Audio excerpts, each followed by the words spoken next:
नमस्कार दोस्तों, पहाड़ी फैक्टर चैनल में आप सभी का स्वागत है।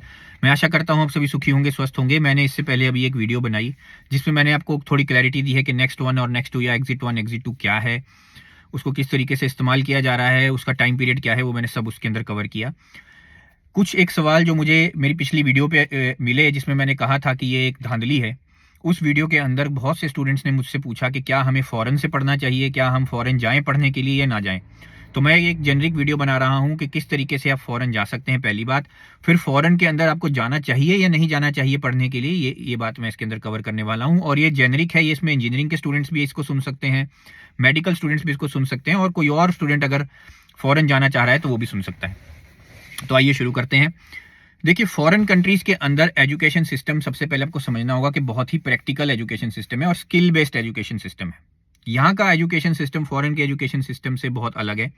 इंडिया के एजुकेशन सिस्टम में मोस्टली थ्योरेटिकल की तरफ जोर दिया जाता है। बीच में लैब्स होती हैं लेकिन वो दिखावे की लैब्स हैं, उन लैब से आप बहुत कुछ नहीं सीख पाते हैं। आपको थोड़ा बहुत प्रैक्टिकल ज्ञान जरूर मिल जाता है, एक बेस जरूर मिल जाता है, लेकिन मैं ये नहीं कहूँगा कि आप उसमें माहिर हो जाते हैं। तो ऐसा भारत देश के अंदर किसी भी कोर्स के अंदर ऐसा मौजूद नहीं है अभी तक। हो सकता है किसी और कोर्सेज में ऐसा हो रहा हो, लेकिन मेडिकल और इंजीनियरिंग कोर्सेज में तो ऐसा नहीं है। मैंने जो मेरा एक्सपीरियंस रहा है, जितना मैं लोगों से भी बात की है, जितने लोगों से जो जिनको मैं जानता हूँ जो डॉक्टर्स हैं, उनसे भी जो मैंने बात करी है, और जो मैं खुद तो इंजीनियर हूँ तो इसलिए इंजीनियरिंग कॉलेज का तो मैं खुद से अच्छी तरीके से जानता हूँ। तो मैं आपको बता रहा हूँ बहुत अच्छे तरीके से कि इस तरीके की कोर्सेज हमारे देश के अंदर मौजूद नहीं है। इसके ऊपर भी मैंने एक वीडियो बनाई थी, जो आप मेरे चैनल पे अगर ढूंढना चाहें तो ढूंढ सकते हैं। उस वीडियो में मैंने साफ साफ कहा था कि ये जितना भी एजुकेशन सिस्टम है ये इंप्रूव होना चाहिए, एजुकेशन सिस्टम स्किल बेस्ड होना चाहिए, एजुकेशन सिस्टम मोर प्रैक्टिकल होना चाहिए, ये मैंने कहा था। और मॉडर्न एजुकेशन सिस्टम का इस्तेमाल करना चाहिए। ये सारी चीज़ें मैंने उसके अंदर कवर करी हैं। आप चाहें तो उस वीडियो को ज़रूर देखें। और इस वीडियो के अंदर मैं आपसे जो बात करने वाला हूं कि अगर आप चाहते हैं, आपने मन बना लिया है कि आप फॉरेन कंट्री में जाएं, तो सबसे पहले ये चीज़ समझें कि जो करिकुलम जो यहाँ का है वो बहुत डिफरेंट करिकुलम है। इस करिकुलम में आपको थ्योरी तो पढ़ाई जाएगी, ऐसा नहीं है कि नहीं थ्योरी पढ़ाई जाएगी, लेकिन थ्योरी के साथ साथ आपको प्रैक्टिकल चीज़ें बहुत ज़्यादा कराई जाएंगी। और जो जो उस थ्योरी के अंदर प्रैक्टिकल चीज़ें कराई जानी चाहिए, जो मैंडेटरी होनी चाहिए, वो तो पक्की कराई जाएंगी और 100% सही फैसिलिटीज़ के साथ, सही इंफ्रास्ट्रक्चर के साथ कराई जाएंगी। ऐसा नहीं होगा कि अगर आपको कैडेवर बोला जाएगा तो कैडेवर दिखाया नहीं जाएगा, ऐसा नहीं होगा। आपको कैडेवर दिखाया जाएगा। उसके अंदर जो भी आपके एनाटॉमी में नर्व्स हैं, मसल्स है, जो भी उन्होंने दिखानी है, चाहे वो हड्डियां हैं, जो भी उन्होंने दिखाना है, वो सब कुछ आपको अच्छे तरीके से दिखाया जाएगा। जहां जहां पर कैडेवर्स के थ्रू दिखाया जा सकता है, वहां वहां पे कैडेवर्स के थ्रू दिखाया जाएगा, सिखाया भी जाएगा। और जहां जहां पर सिलिकॉन मॉडल्स के थ्रू सिखाया जा सकता है, वहां वहां सिलिकॉन मॉडल्स के थ्रू भी सिखाया जाएगा। और जहां जहां पर आपको 3D कैड यानी कि 3D कंप्यूटर एडिट डिजाइन के थ्रू दिखाया जाएगा, यानी मॉडल के थ्रू दिखाया जाएगा, कंप्यूटर एडिट मॉडल के थ्रू, उसके थ्रू भी दिखाया जाएगा, उसके थ्रू भी समझाया जाएगा। बहुत सारे मॉड्यूल्स के बीच में, बहुत सारे कोर्सेज में ऐसा भी है जिसमें आपको इंडिविजुअल मॉड्यूल्स ऐसे हैं जहां पर आपको खुद रिसर्च भी करनी पड़ती है, आपको खुद उसके ऊपर थीसिस भी लिखनी पड़ती है। मैं नहीं बोल रहा हूँ बहुत बड़ी थीसिस लिखनी होती है, लेकिन उतनी थीसिस लिखनी होती है, थोड़ा बहुत आपको नॉलेज उसके अंदर आपने बतानी होती है कि आपने क्या सीखा, क्या देखा, और आपने प्रैक्टिकली उस चीज़ को कैसे अप्लाई किया। वो रिसर्च एक थोड़ी बहुत आपको कराई जाती है, चाहे वो आपका मेडिकल कोर्स हो, चाहे आपका नॉन मेडिकल कोर्स हो, चाहे कोई और कोर्स हो। हर कोर्स में यहाँ पे ऐसा सिखाया जाता है। तो यहाँ बहुत ज़्यादा स्किल बेस्ड एजुकेशन है। तो एजुकेशन फॉरेन की बहुत अच्छी है, उसमें कोई डाउट नहीं है। दूसरी बात कि आपको फॉरेन जाना चाहिए या नहीं जाना चाहिए, तो आपको जाना चाहिए अगर आप अफोर्ड कर सकते हैं। तो यहाँ पे सबसे जो ज़रूरी बात समझने वाली है, फॉरेन कंट्रीज़ के अंदर जाने में प्रॉब्लम नहीं है। फॉरेन कंट्रीज़ के जो पैसे हैं ना, जो फ़ी आपको पे करनी पड़ती है एज ए इंटरनेशनल स्टूडेंट, वो बहुत ज़्यादा है। तो अगर नॉर्मल स्टूडेंट जो इन कंट्रीज़ के अपने सिटीजन्स हैं, अगर मान लीजिए उनकी फ़ीस साल की 4 लाख रुपए है, तो वहीं पर इंटरनेशनल स्टूडेंट की फ़ीस 20 से 30 लाख रुपए है साल की। तो अगर आप उतनी फीस अफोर्ड कर सकते हैं, अगर आपके पास उतना पैसा है और आपका मन है कि आप बाहर से पढ़ना चाहते हैं, फॉरेन से पढ़ना चाहते हैं, तो आपको ज़रूर पढ़ना चाहिए। एक बार ये एक्सपोजर लाइफ में ज़रूर लेना चाहिए, क्योंकि आप अगर ये एक्सपोजर लेंगे तो बहुत ज़्यादा स्किल बेस्ड आपको एजुकेशन मिलेगी। आप अगर कोई चीज़ करेंगे, अगर डॉक्टर भी बनेंगे तो बहुत बेहतरीन डॉक्टर बनेंगे, अगर आप इंजीनियर बनेंगे तो बहुत बेहतरीन इंजीनियर बनेंगे। ये हवाबाजी नहीं होगी, उसमें अच्छे तरीके से होगा सब कुछ, और पूरे सिस्टम से होगा, सिस्टमेटिकली। जो मेंशन कर दिया गया है, जो आपके कोर्स में कहा गया है, आपको वो चीज़ दिखाई जाएगी, आपसे कराई जाएगी। अगर वो चीज़ नहीं लिखी है तो नहीं कराई जाएगी। साफ, उनका बिल्कुल सीधा साफ हिसाब है। मैं बोलूँगा पूरी ईमानदारी है। फॉरेन कंट्री के अंदर। तो अगर वो ईमानदारी आप एक्सपीरियंस करना चाहते हो तो आपको आना चाहिए। पैसा है आपके पास तो आपको ज़रूर आना चाहिए, उसमें कोई दो राय नहीं है। अब कौन सी कंट्रीज़ ज़्यादा बेहतर हैं मेडिकल के लिए भी, इंजीनियरिंग के लिए भी, कौन सी कंट्रीज़ में जाना चाहिए, ये मैं आपको ज़रूर बताना चाहूँगा। देखिए कंट्रीज़ बहुत सारी हैं मेडिकल के लिए भी। यूक्रेन भी कंट्री है, बहुत लोग यूक्रेन चले जाते हैं, बहुत लोग रशिया चले जाते हैं, बहुत लोग चाइना चले जाते हैं पढ़ने के लिए, एमबीबीएस करने के लिए, उसमें भी कुछ बुरा नहीं है। ये जो कंट्रीज़ हैं, इन कंट्रीज़ की एक प्रॉब्लम है कि इन कंट्रीज़ में इंग्लिश जो है वो मेन लैंग्वेज नहीं है। तो जिस भी कंट्री के अंदर इंग्लिश मेन लैंग्वेज नहीं है, उस कंट्री के अंदर पढ़ने में दिक्कत सिर्फ ये आएगी कि आपको वो लैंग्वेज सीखनी पड़ेगी, जो उनकी लोकल लैंग्वेज है वो आपको सीखनी पड़ेगी। अगर आप ओपन है उस लैंग्वेज को सीखने के लिए, अगर आप वो एक नई लैंग्वेज को अपने नॉलेज में ऐड करना चाहते हैं तो फिर कोई प्रॉब्लम नहीं है, फिर आप ज़रूर इन कंट्रीज़ में भी जाएं। इन कंट्रीज़ में फ़ीस थोड़ी कम है, मेडिकल की भी और इंजीनियरिंग की भी फ़ीस कम है। जैसे मान लीजिए अगर उनके अपने सिटीजन की फ़ीस जहाँ पे 3 लाख या 4 लाख रुपए साल की होगी, तो वहाँ इंटरनेशनल की फ़ीस 10 लाख या 11 लाख की होगी साल की। तो वहाँ पे फ़ीस में बहुत मैसिव डिफरेंस है। लेकिन वो जो फ़ीस का जो डिफरेंस है वो इसलिए है क्योंकि वहाँ पे पढ़ना थोड़ा इसलिए कठिन हो जाता है क्योंकि वो लोकल लैंग्वेज का भी इस्तेमाल उसमें बहुत ज़्यादा है। यानी कि लोकल मीन्स जो उनकी अपनी कंट्री की लैंग्वेज है उसका इस्तेमाल बहुत ज़्यादा है। इंग्लिश इंटरनेशनल लैंग्वेज का इस्तेमाल थोड़ा कम है, इसलिए आपको वो लैंग्वेज जानना बहुत ज़्यादा ज़रूरी हो जाता है। तो जैसे मेरे बहुत सारे फ्रेंड्स हैं जो चाइना से एमबीबीएस करके आ रहे हैं, और आज की डेट में अगर मैं आपको बताऊं तो चंडीगढ़ जैसे शहर के अंदर सरकारी हॉस्पिटल्स के अंदर आज 10 साल हो चुके होंगे उस फ्रेंड की जिसकी मैं बात कर रहा हूं। तो 10 साल से वो भी और उनकी वाइफ दोनों जो है, दोनों डॉक्टर्स हैं और दोनों सरकारी हॉस्पिटल में, मैं बता रहा हूँ चंडीगढ़ के सरकारी हॉस्पिटल में काम कर रहे हैं। पढ़ के आए हैं वो चाइना से। तो मैंने पूरा उनसे पूछा भी था कि चाइना में भी क्या हिसाब है, और जर्मनी से भी काफ़ी लोग मेरे फ्रेंड्स हैं जो पढ़े हैं जिन्होंने एमबीबीएस की है। रशिया से भी बहुत लोग हैं, मेरे अपने रिलेटिव्स भी हैं जिन्होंने रशिया से करी है एमबीबीएस, और कईयों ने इंजीनियरिंग भी ऐसे अलग अलग जगह से की है। इंजीनियरिंग मैंने भी अपनी पीएचडी जो है वो इंग्लैंड से की है, तो मैं जानता हूँ कि फॉरेन कंट्रीज़ में क्या क्या होता है, हमारे देश में क्या क्या होता है। तो उस बेसिस पे ही मैं आपको ये सारी चीज़ें बता रहा हूँ। तो जो आपको लैंग्वेज है वो सीखने में थोड़ी कठिनाई होती है। जैसे चाइना में आपको चाइनीज़ सीखनी ही पड़ेगी, तो वो जो चाइनीज़ या मैंड्रीन जो भी उनकी लैंग्वेज है वो आपको सीखनी पड़ेगी। और वो जो लैंग्वेज है उसका कई बार कई कोर्सेज या कई कॉलेजेस, कई यूनिवर्सिटीज़ क्या करती हैं, कुछ कोर्सेज के अंदर उसको डाल दिया जाता है मैंडेटरीली, और उसका आपको एक एग्ज़ाम देना पड़ता है। जैसे पहले साल में आप अपना मेडिकल का तो पढ़ाई कर ही रहे हो, अपनी इंजीनियरिंग की पढ़ाई तो कर ही रहे हो, लेकिन उसके साथ साथ आपको एक मॉड्यूल वो उनकी लैंग्वेज का भी आ जाता है, तो वो आपको सीखना भी पड़ता है और उसका एग्जाम भी देना पड़ता है। उसमें पास भी आपको होना बहुत ज़्यादा ज़रूरी है। लेकिन अगर आप वो चीज़ कर सकते हैं, अगर आपको वो चीज़ अच्छी लगती है, एक्साइटिंग लगती है कोई चीज़ नई सीखनी, नया लैंग्वेज को सीखना, तो आपके लिए बहुत बढ़िया वो चीज़ होने वाली है। तो ये कंट्रीज़ में आप ये मत समझिए कि इसमें फैसिलिटीज़ नहीं है, फैसिलिटीज़ बेहतरीन है, फैसिलिटीज़ बहुत बढ़िया है। यूक्रेन रशिया का तो आप जानते हैं अभी वॉर चल रही है, तो मैं आपको रेकमेंड नहीं करूंगा वहाँ पे। और कुछ ऐसी भी कंट्रीज इधर आप देखेंगे दूसरे रीजन की तरफ भी अब वो कंट्रीज में वॉर चल रही है, तो जहाँ जहाँ पे भी वॉर है प्लीज़ बच्चों वहाँ मत जाओ, वहाँ जाओगे गड़बड़ हो जाएगी, प्लीज़ वहाँ मत जाओ। और जहाँ जहाँ पे भी अगर आप वापस इंडिया में प्रैक्टिस करना चाहते हो, अगर आपका फाइनल एम इंडिया में वापस आकर के प्रैक्टिस करने का है, तो फिर आप जो है ऐसे चाइना में मत जाओ, क्योंकि चाइना में जाओगे कभी पता नहीं चलता इंडिया के साथ जो है हालात गड़बड़ हो जाती है। अब जैसे कनाडा की हालात अब इंडिया के साथ गड़बड़ हो गए हैं, तो उससे क्या होता है ना, जो बच्चा बेचारा पढ़ने गया है उसने पैसा भी लगाया है, बहुत ज़्यादा जोर भी लगाया है, नई लैंग्वेज भी सीखी है, मेहनत भी पूरी तरह से करके आया है, और उसके बाद वो वापस आए, फिर उसको इक्विवेलेंसी का एग्जाम तो देना ही आपको पड़ेगा इंडिया प्रैक्टिस करने के लिए। वो आप सब देंगे, अब उसको भी नेक्स्ट 1 नेक्स्ट 2 से रिप्लेस कर दिया जाएगा, तो वो सब आप करेंगे, उसके बाद आप इंडिया में प्रैक्टिस करने की कोशिश करेंगे।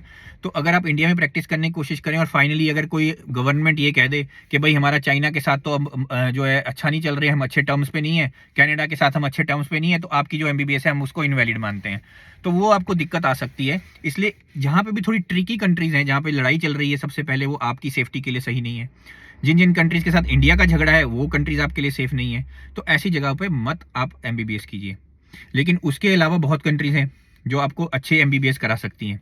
जैसे अमेरिका में लोग बहुत जाते हैं एमबीबीएस करने के लिए, इंग्लैंड में बहुत लोग आते हैं एमबीबीएस करने के लिए, एमडी करने के लिए भी आते हैं, मतलब पीजी करने के लिए भी बहुत लोग आते हैं। इंग्लैंड के अंदर लोग बिल्कुल पागल हैं ये चीज़ करने के लिए, और उसमें कोई बुराई नहीं है। तो लोग करना चाहते हैं इंग्लैंड से कीजिए, ऑस्ट्रेलिया, अमेरिका, न्यूजीलैंड है, बहुत अच्छी जगहें हैं। पैसा हाँ मैं मानता हूँ कि यहाँ पे फीस ज़्यादा है, लेकिन उसके साथ साथ फैसिलिटीज़ भी ज़्यादा हैं। तो अगर आप चाहें तो कुछ कंट्रीज़ ये हैं, ये वाला जो रीजन है, या यूरोपियन रीजन में आप कोई अच्छी कंट्रीज़ ढूंढ लीजिए। ये सब जो कंट्रीज़ हैं ये आपको अच्छी तरीके से पढ़ाती भी हैं, अच्छे तरीके से ध्यान भी रखती हैं बच्चों का, और फैसिलिटीज़ भी बहुत बेहतरीन है। तो ये आप कर सकते हैं, ये ज़रूरी है। अगर आप करना चाहें बाहर से तो कर सकते हैं, इसमें कोई प्रॉब्लम नहीं। आपने डिसीजन अब ये डिसीजन आपके ऊपर है। लेकिन हाँ, अगर आप इन्हीं कंट्रीज़ में सेटल होना चाहते हैं फिर उसके बाद, पढ़ने के बाद, अगर आपका एम ये है कि I want to settle in a foreign country, तो अगर आपका वो फाइनल एम वही है, तो फिर आपको कोई दिक्कत नहीं है। आप इन कंट्रीज से पढ़िए, इन कंट्रीज़ में डायरेक्ट प्रैक्टिस कीजिए। इन कंट्रीज़ में ये ड्रामेबाजी है ही नहीं नेक्स्ट वन नेक्स्ट टू की। इन कंट्रीज़ में इस तरह की कोई धांधलियाँ नहीं है। इन कंट्रीज़ का सीधा हिसाब है। जैसे मैं इंग्लैंड का आपको एग्जांपल देता हूँ। अगर आप इंग्लैंड से एमबीबीएस कर रहे हो, तो जैसे ही आप फाइनल ईयर में पहुँचते हो, फाइनल ईयर में अपनी इंटर्नशिप करते हो, वो पेड इंटर्नशिप होती है। पेड इंटर्नशिप में आपको, पेड इंटर्नशिप का मतलब ये है कि आपने फीस नहीं देनी है। इंटर्नशिप के टाइम पे वो आपको पैसे देंगे, और जब वो आपको पैसे देंगे तो वो पैसे सफिशिएंट होते हैं आपके रहने के लिए भी, आपके खाने के लिए भी, और आपके घूमने के लिए भी। तो पैसे भी आपको अच्छे दिए जाते हैं। फिर उसके बाद जब आप एमबीबीएस वो कर लेते हो, कंप्लीट कर लेते हो, उसके बाद यहाँ पर आपको जनरल मेडिकल काउंसिल जो यहाँ का बना हुआ है इंग्लैंड का, वो ऑटोमेटिकली आपको रजिस्टर करता है। यानी जो भी यूनिवर्सिटी या जो भी कॉलेज जिसके अंडर आप पढ़ रहे हो, वो ऑटोमेटिकली आपको उसके अंदर रजिस्टर करता है। आपके जितने मार्क्स उसमें आए हैं एमबीबीएस में, वो मार्क्स का पूरा डेटा जो है वहाँ भेजा जाता है। आपके जितने भी वाइवाज हुए उसका डेटा वहाँ भेजा जाता है, और वो उसी के बेसिस पे आपको डायरेक्टली रजिस्टर कर लेते हैं as a practitioner, general practitioner. और आपको अलाउड होता है उसके बाद एक जीपी का काम करने का। जीपी यानी कि जनरल प्रैक्टिशनर, जिसे हम आम तौर पे डॉक्टर्स बोलते हैं, जूनियर डॉक्टर्स आप बोलते हैं, हम जूनियर रेजिडेंट्स बोलते हैं इंडिया में।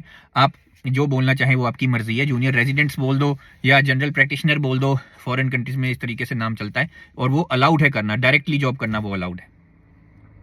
और उसके बाद अगर आप पोस्ट ग्रेजुएट की तरफ जाते हो, तो उसका यहाँ पर भी एक एंट्रेंस एग्जाम ही होता है, लेकिन वो एंट्रेंस एग्जाम में जनरली एप्टीट्यूड का एग्जाम होता है, और कुछ आपकी इंटरव्यूज होती हैं, वो इंटरव्यू बेस्ड ज़्यादा है। तो वो इंटरव्यू देते हैं, इंटरव्यू बेस पे आपका पीजी में एडमिशन मिलती है, एमडी में एडमिशन मिल जाती है, और फिर आप एमडी करते हो। तो वो आपके ऊपर है, आपने कहाँ रहना है। फाइनली अगर आपका रहने का मन भी बाहर फॉरेन कंट्री में है, तो फिर मैंने आपको बताया कोई दिक्कत नहीं है। हाँ, लेकिन अगर आप वापस इंडिया में प्रैक्टिस करना चाहते हो, तो अभी ये क्या कहा जा रहा है, अभी ये कहा जा रहा है कि इक्विवेलेंसी जो एग्जाम देना पड़ता है इंडिया के अंदर, उस एग्जाम को शायद नेक्स्ट वन नेक्स्ट टू से ही रिप्लेस कर दिया जाएगा, या एग्जिट वन एग्जिट टू से ही रिप्लेस कर दिया जाएगा। तो आपको वो देना पड़ेगा फिर दोबारा से वहाँ पे जाके। वो देने के बाद फिर आप वहाँ प्रैक्टिस कर सकते हो इंडिया में। ये इसका पूरा प्रोसेस रहेगा। और इंजीनियरिंग के जो स्टूडेंट्स हैं उनको कोई प्रॉब्लम ही नहीं है, और किसी और कोर्स के जो स्टूडेंट्स हैं उनको कोई प्रॉब्लम नहीं है। वो फॉरेन कंट्री में आए, सेम तरह की सेम उनकी एजुकेशन होगी, उनको कोई रजिस्ट्रेशन या ऐसा कुछ नहीं है यहाँ पर भी फॉरेन कंट्रीज़ में। उसके बाद उनको डिग्री मिलेगी, डिग्री के बाद वो डायरेक्टली इंडिया में जा करके उस डिग्री का यूज़ करके जॉब वो ढूंढ सकते हैं, जॉब कर सकते हैं। उनको कोई इक्विवेलेंसी नहीं देनी है। ये सिर्फ और सिर्फ मेडिकल लोगों के साथ ही थोड़ा बेचारा धांधली ज़्यादा है, उन बेचारों को थोड़ा ज़्यादा दिक्कत का सामना करना पड़ता है। अब ये हमारे कंट्री की मजबूरी है, हम भी क्या करें, हम क्या बोल सकते हैं, कितना बोल सकते हैं, ये भी सोचने वाली बात हो जाती है कभी कभी। और एक बात जो मैं ज़रूरी आपसे कहना चाहता था, फॉरेन कंट्रीज में पहुंचेंगे कैसे, जाना किस तरीके से है, तो उसके लिए मैं आपको बता दूं कि किसी भी, ये जो आपने देखा होगा कि कंसल्टेंट्स आमतौर पर ये बने हुए हैं जो स्टूडेंट्स को कहते हैं कि हमारे थ्रू आप जाएं, हम आपको एडमिशन लेटर प्रोवाइड कर देंगे, हम ये कर देंगे, हम वो कर देंगे। इनके थ्रू आप बिल्कुल मत जाएं। जितने भी, सबसे पहला काम आप क्या करें, कंट्री चूज करें कि कौन सी कंट्री में आप करना चाहते हैं। उस कंट्री को चूज कर लिया कि ये इस कंट्री में मैं करना चाहता हूँ। फिर आप उस कंट्री के जो जो यूनिवर्सिटीज़ हैं, जो जो मेडिकल कॉलेजेस हैं, उसकी लिस्ट बनाइए कि ये मेडिकल कॉलेजेस हैं, ये मेडिकल यूनिवर्सिटीज़ हैं। उनकी अपनी वेबसाइट हर जगह मौजूद है, उनकी वेबसाइट पर डायरेक्टली जाओ, और डायरेक्टली जा करके जो जो आपने उसमें शॉर्ट लिस्ट किए हैं कि मुझे इस यूनिवर्सिटी में जाना है, इस कंट्री में जाना है, इस कॉलेज में जाना है, तो उनकी अपनी वेबसाइट में जाओ। वहाँ जा करके एमबीबीएस के कोर्स को आप सर्च करो। कुछ जगह पे उसको एमबीबीएस कहा जाता है, कुछ जगह पर उसको एमबीसीएचबी कहा जाता है। याद रखना, एमबीबीएस, एमबीसीएचबी ये भी कहा जाता है। तो जो भी कहा जाता है, जिस तरीके से उसका नाम लिया जाता है, मेन उसका क्या होगा, वो अंडर ग्रेजुएट मेडिकल डिग्री है। आप उस तरह भी सर्च कर सकते हो।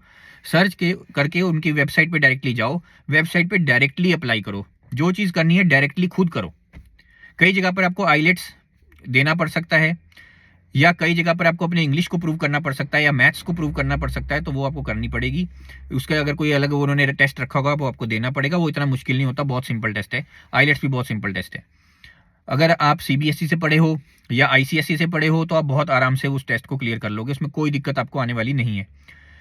लेकिन एप्लीकेशन खुद से करना, किसी कंसल्टेंट के थ्रू मत करना। मैं ये नहीं कह रहा हूँ सारे कंसल्टेंट गलत हैं, लेकिन ढूंढना बहुत मुश्किल है कि अच्छा कंसल्टेंट कौन सा है। तो इसलिए इस बेहतर काम ये है कि खुद से ये रिसर्च करो, खुद वो यूनिवर्सिटीज़ की लिस्ट बनाओ, खुद कॉलेजेस की लिस्ट बनाओ, खुद कंट्रीज़ की लिस्ट बनाओ, और आप वहाँ जाके डायरेक्ट अप्लाई करो। फीस का आप देख लो कि कहाँ कहाँ पे कौन सी फीस है, कौन सी फीस आप दे सकते हो, कितनी फीस आप दे सकते हो, उसके अकॉर्डिंगली आप उसको फिल्टर करो और उसके बाद आप खुद अप्लाई करो। और मैं आपको यकीन दिलाता हूँ, अगर आप खुद अप्लाई करोगे कोई दिक्कत नहीं आएगी। एप्लीकेशन में अगर कोई डॉक्यूमेंट आपने सही तरीके से डाल दिया है, सारे डॉक्यूमेंट्स अच्छे तरीके से भरे हैं, एप्लीकेशन को ठीक तरीके से भरा है, जो कि बहुत ईजी है यार, आप बहुत अच्छे तरीके से समझ लोगे, इंग्लिश आपको आती है, आप बस घबरा जाते हो, तो घबराया मत करो, रिलैक्स होकर की चीज़ करो और अपने पेरेंट्स को साथ बिठा लो, उन पेरेंट्स के सामने कर लो। कोई हेल्प चाहिए तो किसी बड़े से आप हेल्प ले लो, कोई आपका भाई हो, कोई आपका रिश्तेदार हो, कोई उससे हेल्प ले लो थोड़ी बहुत, अगर भरने में आपको हेल्प चाहिए। वैसे बहुत सिंपल है। सब कुछ करने के बाद मैं आपको यकीन दिला रहा हूँ, अगर अच्छे से सब कुछ करोगे, सही फीस आप भरोगे, सब कुछ सही करोगे, आपको ऑफर लेटर मिलेगा ही मिलेगा। और उस ऑफर लेटर के बेसिस पे अगर अच्छी यूनिवर्सिटीज़ में आप अप्लाई कर रहे हो, सही कॉलेजेस में आप अप्लाई कर रहे हो, तो कोई भी आपको इमिग्रेशन ऑफिसर नहीं रोकने वाला, वीज़ा भी आपको बहुत आराम से लग जाएगा। उसके बाद आप बाहर आएँ, पढ़ें, जो भी आप करना चाहते हैं करें, लेकिन इसकी प्लानिंग बहुत अच्छे से कर लो, क्योंकि इन सब चीज़ों में पैसा लगता है दोस्तों। तो अगर आप वो पैसा अफोर्ड कर सकते हो, फॉरेन में ज़रूर आओ। समरी यही है, if you have the money you can do it, the only issue is money. और आपका इंटेंट अच्छा चाहिए, इंटेंट अगर आपका अच्छा है, देयर इज़ नो प्रॉब्लम। बाकी आप सब लोग अपनी ज़िंदगी में अच्छा अचीव करें, अच्छा बने, बहुत बेहतरीन। आप सब डॉक्टर बनना चाहते हैं, बेहतरीन डॉक्टर बनो। जो बेहतरीन इंजीनियर बनना चाहते हो, बेहतरीन इंजीनियर बनो। जो भी आप अपनी लाइफ में करना चाहते हो, आप उसे अचीव करो। और जो भी ये स्टूडेंट्स जो मुझे सुन रहे होंगे, जितनी भी पुरानी वीडियोज़ में अभी तक देखा होगा मुझे, उन सबको बहुत बहुत धन्यवाद। उन सभी स्टूडेंट्स को मैं कहता हूँ कि जब अपनी लाइफ में कुछ बन जाओगे, अच्छे डॉक्टर बन जाओगे, अच्छे इंजीनियर बन जाओगे, जो भी आप बन जाओगे, तो आपको खुद लगेगा कि शायद मैंने जो बात आपको कही थी वो सही कही थी। कभी अगर ज़िंदगी में हमारा मिलना हुआ, तो मैं आप सबको एक बार आमने सामने से आपको मैं जो है आशीर्वाद दे दूंगा, आमने सामने से मैं आपको अच्छी विशेष दे दूंगा। लेकिन अभी वीडियो के ज़रिए देता हूँ। हमेशा सुखी रहो, हमेशा खुश रहो, यही मेरी उम्मीद है, ये मेरी आशा है। और मुझे सुनने के लिए बहुत बहुत धन्यवाद। आप सभी का दिन शुभ हो।